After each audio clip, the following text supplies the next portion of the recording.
Welcome back to another episode of Dreading, or if this is your first time here, welcome. Today we're going to briefly revisit the case of Brittany Zamora and reviewing the footage of the police executing a search warrant on her home. At the time of the search, her husband, Daniel Zamora, was present, and the conversation between the officers and him was fairly enlightening. We had considered including this footage in our initial coverage, but ultimately felt like doing so caused the video to drag a bit. However, after posing the question of if our patrons over on Patreon would like to see us review the footage, it was a resounding yes. I promise that next time we'll just make one video. That way we can stop asking so many unnecessary questions. A link will be left in the description box down below to our original upload. For those of you who don't feel like clicking off of the video, Brittany Zamora was a 27-year-old teacher in Arizona who taught 6th grade. Besides her father leaving the family when she was just 14 years old, she lived an amazing life. She did well in school, participated in sports and student activities, and was so popular that she won prom queen. After high school, she would go to Arizona State, where she maintained a 4.0 grade point average,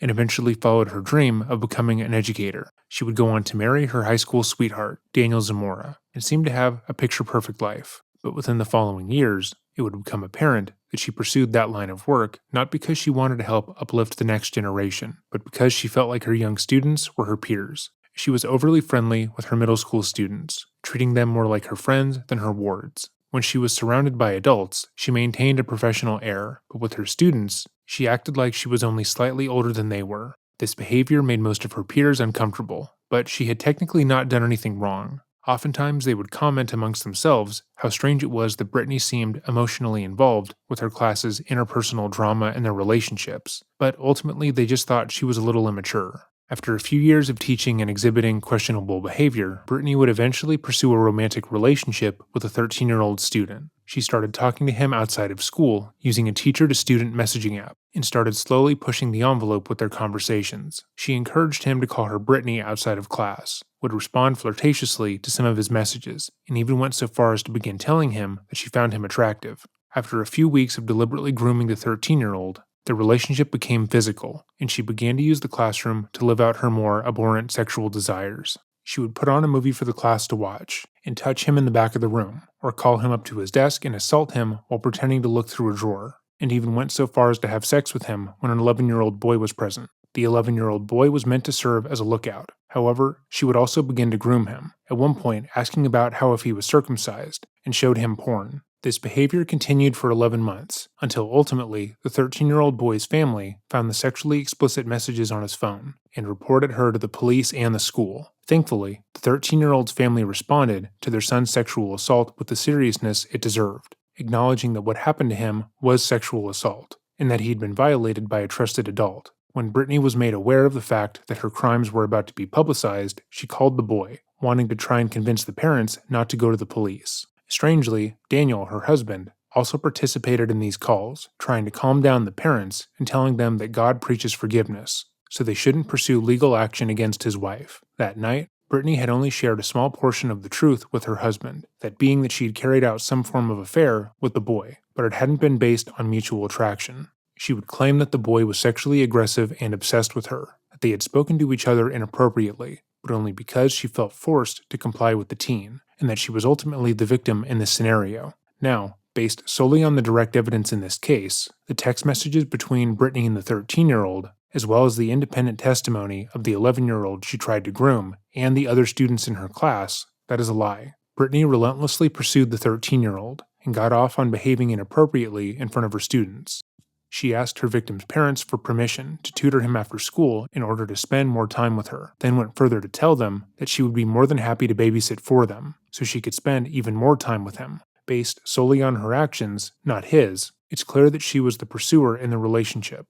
But even if what she was saying were true, and that it was the boy who pursued her inappropriately, it was still her responsibility to stop anything from happening. The moment he stepped over that line with her and told her that he was romantically or sexually interested in her, she, as the adult, should have taken the necessary steps to remove herself from the situation. For instance, she could have gone to the principal, informed him that the student had made multiple sexual passes at her, and asked for him to be removed from the class. She could have contacted his parents, told them what was going on, and then had a conversation about how they planned to move forward. She could have made multiple reports on the situation, and how he refused to listen to her, and so on. Instead, she tried to insert herself further into his life and abuse him. But obviously, Daniel doesn't know that. He doesn't have all the evidence that would later be shown in court, nor has he gone over the messages that were available to him in depth. Daniel had been with Brittany for over a decade at that point. They had been together since high school, and he had never been an adult without her. She was his best friend, and the one he trusted with everything, and the person he felt comfortable devoting his life to. Prior to her telling him her twisted version of events, he had never so much as considered that she could have been cheating on him, much less that she would be sexually abusing a minor. So he would be in a state of shock. Hearing any version of what happened would immediately send him into a tailspin, because not only is he finding out that the person he loves was capable of doing something so remarkably heinous, he would also be forced to question his own judgment. It would likely take him a considerable amount of time, even if Brittany was being completely honest with him from the beginning of this confrontation, to believe that the woman he has known and been in love with for nearly 2 decades was capable of this level of depravity. But she wasn't. She told him a version of events that would make it borderline inappropriate for him to hold her at all responsible. She had been stalked, blackmailed, and forced to enact this demented teenage boy's fantasy, and she was only guilty of being scared to come forward, and it was his duty as her husband to protect her. He wasn't aware of the full scope of her crimes, but chances are that even if she had been fully honest with him about her actions, it would take a considerable amount of time before he was able to accept what she had done. To accept that, he would have to also accept that he radically misjudged her, and therefore is capable of misjudging anyone else in his life to that same degree. Brittany and Daniel would spend that entire night calling the victim's family and trying to harass them into not speaking to the police. However, they were ultimately unsuccessful. The next day, the police spoke to the parents at the school and found even more direct evidence of sexual abuse in the form of written love notes that Brittany had kept in the classroom. At the same time, a warrant was being served on the couple's home, with Daniel present. The footage we are going to be reacting to comes from the channel Real World Police, and the original upload, sans commentary, will be left in the description box down below. We'll be fast forwarding and skipping through the footage when necessary. It should be noted that while we are going over Daniel's reactions and breaking down his behavior, we are not justifying anything he has said or done. We can say that Daniel is going through a state of shock and adamant denial that the person he married is capable of committing such heinous crimes as a form of self-preservation, while also believing that his actions towards the victim and his family are objectively wrong. These two things can be true at the same time. Hey there. How you doing? Good, how are you? Better days. Much better days. Are you just gonna hang out right here? Yeah, they told me I can walk down, but I'm not gonna leave my home. Okay. Put yourself in Daniel's shoes. Even if the cops had not been called, and he was only made aware of the fact that the person he trusted the most in the world had carried out a multi-month affair on him, he would likely still be in a state of shock. The life he thought he had built was a lie. For the past few months, the person he loved was able to smile in his face while repeatedly betraying his trust, and he was none the wiser. Now add to that the relationship was with a 13-year-old who lacked the ability to consent. So his wife is a pedophile. He would be trying to hold on to anything he could for some sense of normalcy, which partially explains his want to stay at home, despite the police investigation. Watching a search warrant be executed is an incredibly depersonalizing thing, because you're watching strangers go through every item in your possession, read your journals, and violate every bit of your privacy and security you had in your home, and there's nothing you can do about it. The majority of people choose to leave, but not Daniel. That works.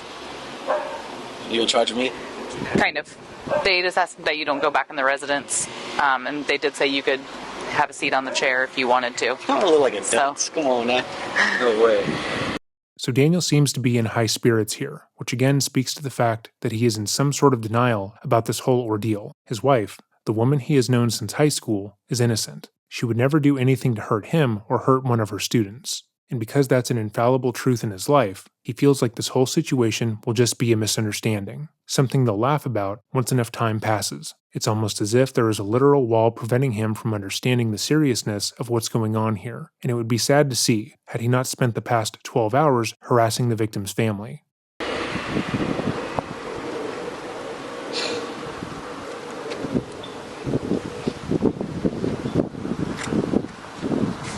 This is so terrible.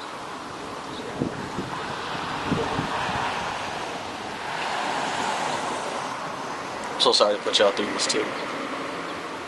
It's our job. When Daniel says he's sorry for putting the officer in this position and that the entire situation is terrible, he does not mean that he is sorry that his wife is a sexual predator. He's not acknowledging that situation, because he still believes the version of events she told him the night prior. He's saying that he's sorry that this teenage boy is making a false accusation, as well as besmirching his wife's name and wasting the officer's time. That the situation is terrible, not for the victim whose family spent the night fielding calls from blocked numbers, demanding to meet up and talk in person, but terrible for him, because now everyone is going to think his wife is a sexual predator.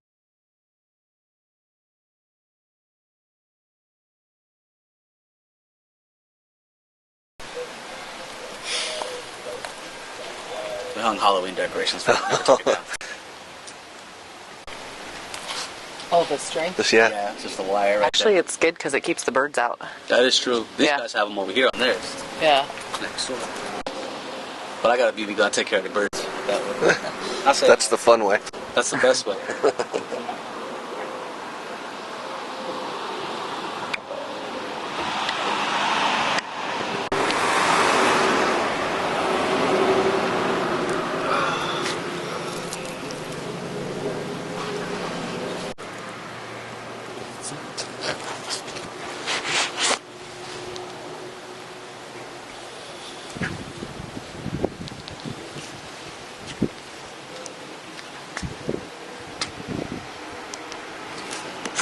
They probably think it's a drug bust or something like that. Yeah.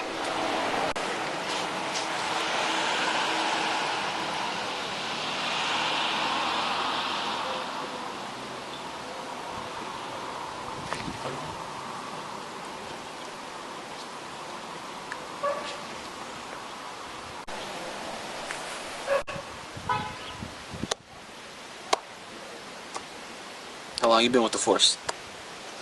A short amount of time. Short amount of time? Yeah. How about yourself, boss? 6 years. 6 years? Yeah. You still any military before that, or Yeah, military before that.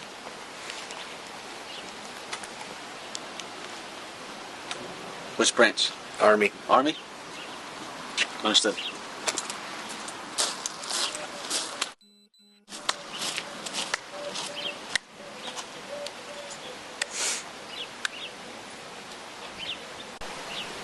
What do you do for work?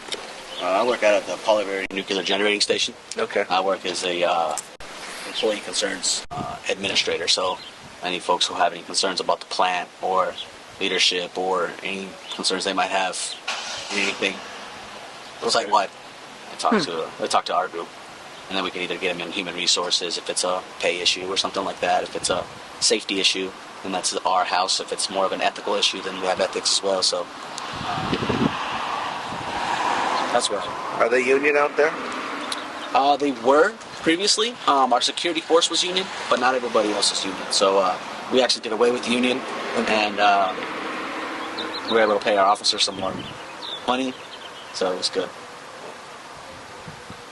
Because they were paying union dues, and it's kind of expensive and things like that. So, but Were you military? I was not. My Okay. father was military, so he did. He was in the army, and then he went to the National Guard after. Are you from here originally? Yes. Yeah, I am from Arizona, born and raised, never left. One of the I went to few. Georgia for a little bit though, just for like a couple years when I was real young. My dad was stationed out there, Okay. and so he was out there for a little bit. Daniel is clearly very stressed and is trying to extinguish his nerves by moving around and fidgeting, which is more than understandable in this situation. It also seems the more cars drive by, the more people who see the home being searched, the more anxious he becomes. He knows that no matter what the bystanders think is happening, the actual reason they're being searched is much worse, and reputationally, their lives are over. Sure, some people who know them may believe that the 13-year-old was the aggressor, but the majority of people are not going to believe that version of events without direct evidence.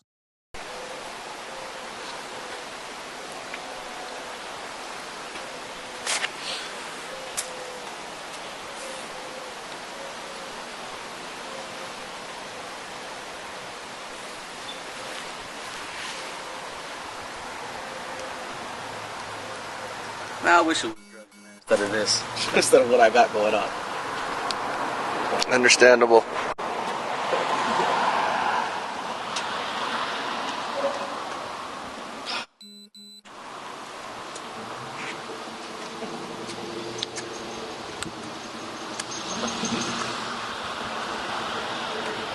What happens when she goes in front of the judge? Do you guys know?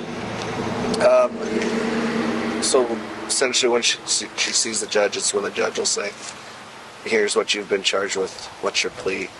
And they'll go over Bond. bond. There is a bond. If there's a mandatory bond, all those things, that'll all get set. Also decide on a public defender or a private attorney. All those things get handled.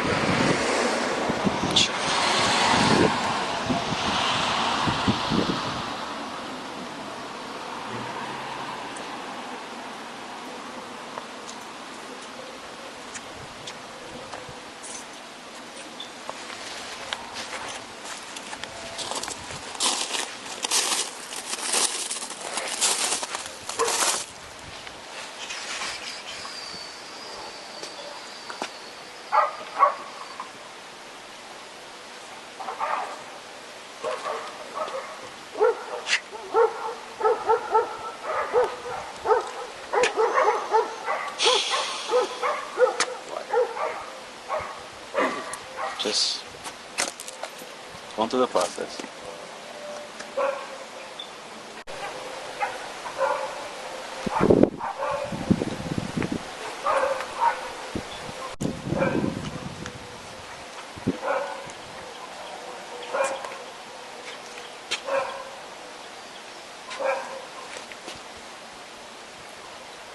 I don't ever think this type of stuff's gonna happen to you. Yeah, I believe that. I really believe that. You hear stories like that, you never think. Ever. Mm-hmm.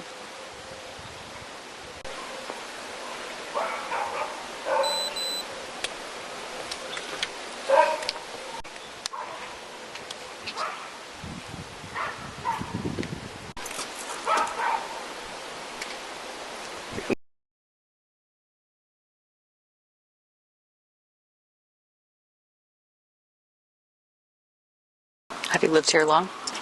Myself, we lived here 3 years, me and my wife. Bought this house before we were married. Excited about it. We were, maybe it's been 4 years now. And she was 22 and I was 23. We were kind of excited. Buy a house that young. Felt like we're doing good things. That is young. Young now, I mean. Yeah. Still young. Yeah. Yep. Nowadays, millennials stay home till like they're 30. Yeah. Yeah, a lot of friends and family were like, man, my son's still with me. 32. I'm like, oh my God. You gotta get him a job. Time to go. Yeah.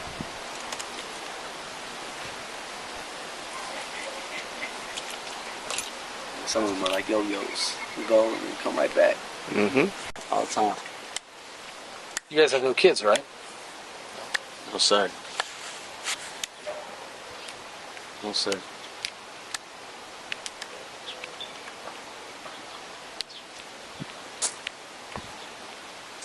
I wish now. That is a remarkably inappropriate thing to say, but let's see his reasoning. Now I really do. Why is that? What? Why do you wish you had kids now? Oh, so I can have, some.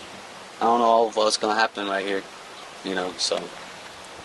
Just have a little more pieces of her. I have a lot of memories and things like that. We have our household. Which is why I'm not leaving. A lot of people said don't even be here because of the media and different things that are going on. But I'm not leaving. I feel like it's my home.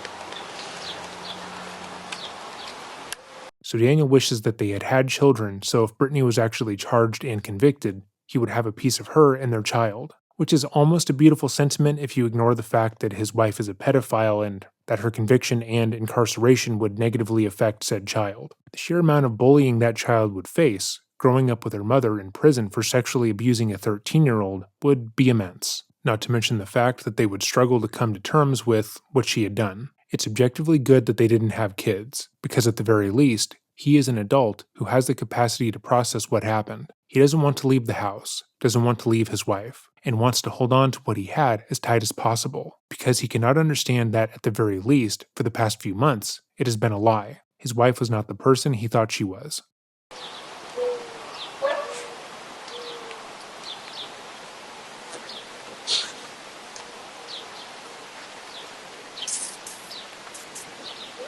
Were you outside? Is that how you knew the media came by?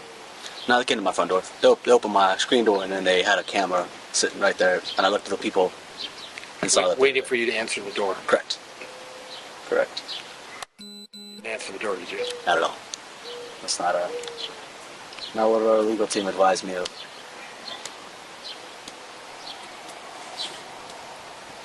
Daniel claiming to have already spoken to legal counsel here is telling, as that would mean that while they were harassing the victim's family the night prior, they were also preparing their legal defense in case they weren't able to intimidate the boy's family into complicity.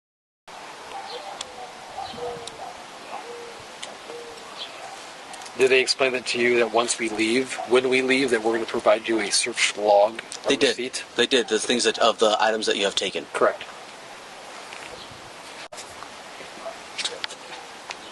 And then, do you guys keep those forever, or?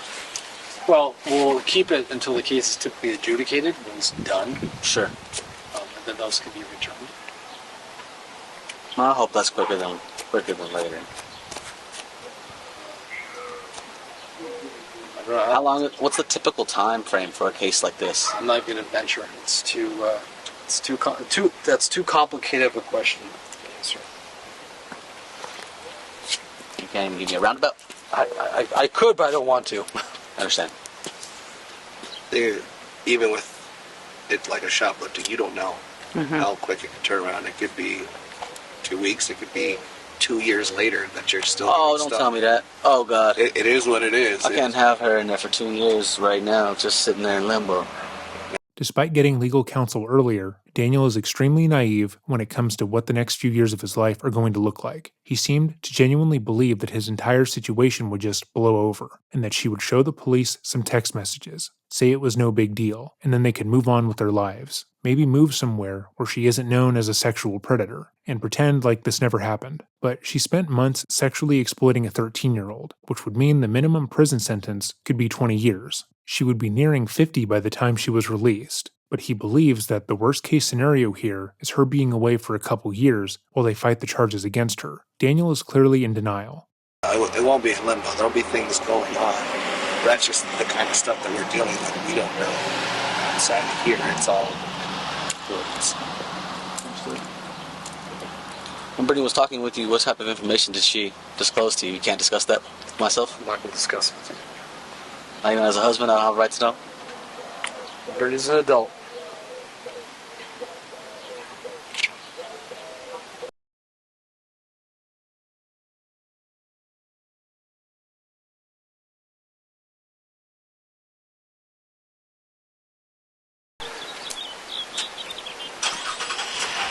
You know all your neighbors? You know all your neighbors? I don't know any of my neighbors. Renters, so they come in and out. I'm only here for, I think, the longest of anybody that we've known around this spot. So. Renters too, huh? They just came in probably like 6 months ago. A lot of houses go for sale around here. When we first here, this is the only house that was for sale when we purchased it here. This is the only one. And then they all started popping up when the housing market started to get a little bit more. So, a lot of people a little bit. How much you pay for it? This one, $143,000. And it's probably around 200 now. Yes. I'm probably gonna have to leverage all for. For attorneys? But that's a fight worth fighting for. So I'll do whatever I have to. So, Well, you know, she might be eligible to be a public defender. yeah, but I'm not saying public defender. No disrespect to her. I'm not a public defender. So Well, I don't know what kind of guy. You don't know one or friends with some. I don't want to be rude or anything like that, but I want this league to be represented the best. There's something deeply sad about the way Daniel talks about Brittany and the lengths that he was willing to go to make sure she has the best representation and the best defense possible. In his mind, his wife is mostly innocent. Her only fault was being intimidated by a 13-year-old, and being so deeply ashamed of what happened, she had kept the secret from him. He is so entirely dedicated to her that he can't imagine her going to jail for more than a few days, much less going to prison for over a decade. He's talking about potentially selling their home, all of their possessions, just to make sure she can have a better chance, without realizing that she is objectively the only person in the wrong in this situation. It's disheartening to see someone who is so truly devoted to someone else, who is perfectly willing to discard them at the drop of a hat. In this conversation, Daniel talked about how they bought their home in their early 20s, how they hit amazing milestones in their relationship exponentially early, and how Brittany in his eyes is a wonderful wife and overall person. His love for her is evident, and she felt so comfortable in the fact that he would always be devoted to her that she sexually exploited a 13-year-old. Brittany is not stupid. She may have thought that she wouldn't get caught, but she continued said exploitation over months, meaning she ultimately considered what would happen if people found out what she had done, and she knew that she could keep Daniel on her side, that he would believe her over any direct evidence, because that was the kind of relationship they had. Can be. Most that's resolved that possibility.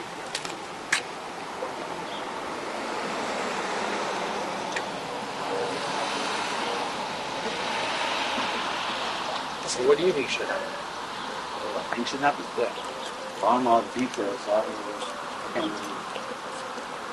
tell you what should happen. Honestly, I just want to be back to the way it work, but I know that's why everybody can't do that.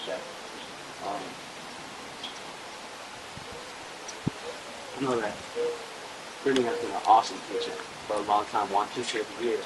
Really? Straight A student, all through high school, college, her bachelor's degree and her master's. When did she earn that teacher of the year? 2 years ago, I believe, at Littleton Elementary. That's impressive. She's impressive. She's been doing so many good things for so long. For the students and the school, she's been really invested. And that's probably attributed to some of this. Daniel said that he attributes what is happening to Brittany being such a dedicated teacher and high-achieving person. He gushes about what a wonderful woman she is, specifically to the officers who are investigating her relationship with a 13-year-old. It's so obviously inappropriate and just plain wrong that it's blatantly obvious that he's in denial of the severity of the situation. He can't process it or even begin to understand what is happening. Unfortunately, the audio for what he says next is muffled, as the officer wearing the body cam begins talking to another officer on the scene, so we'll have to skip forward. She's really been invested all in her career. What do you mean contribute? I said attribute. Oh, tribute. Well respected in history for what profession is. What's her name? Obviously, changes now. She is entitled to Yeah, due process. Believe that real people sometimes do dumb stuff, bad things. She's a good person. The best person I ever known. Everybody's human. Everybody's human, everybody's fallible.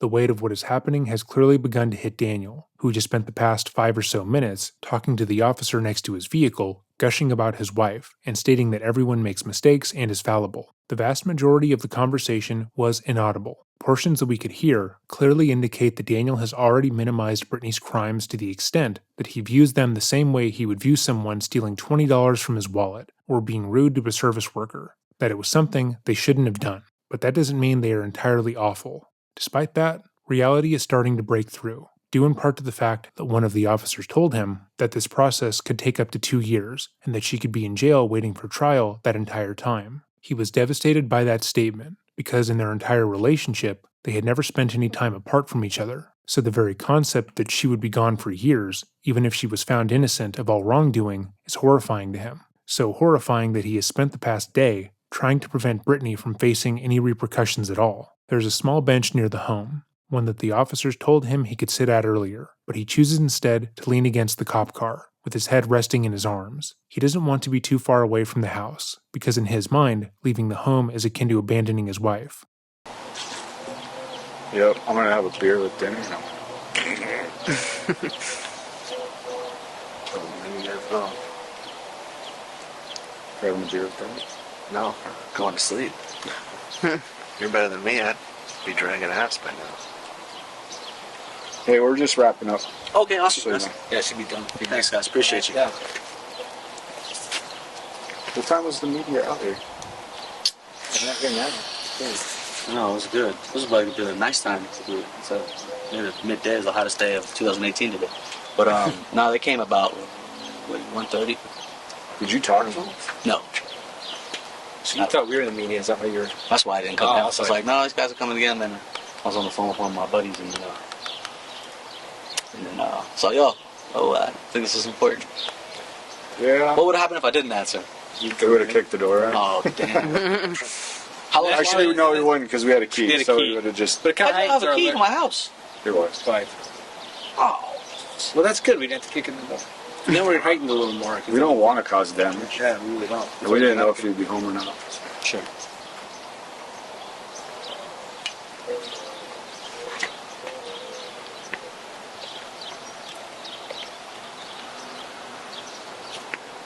Yeah.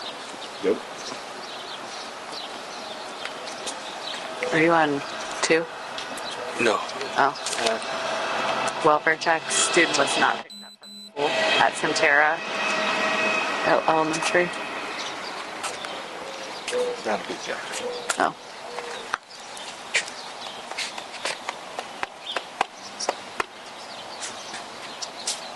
Parents make mistakes too.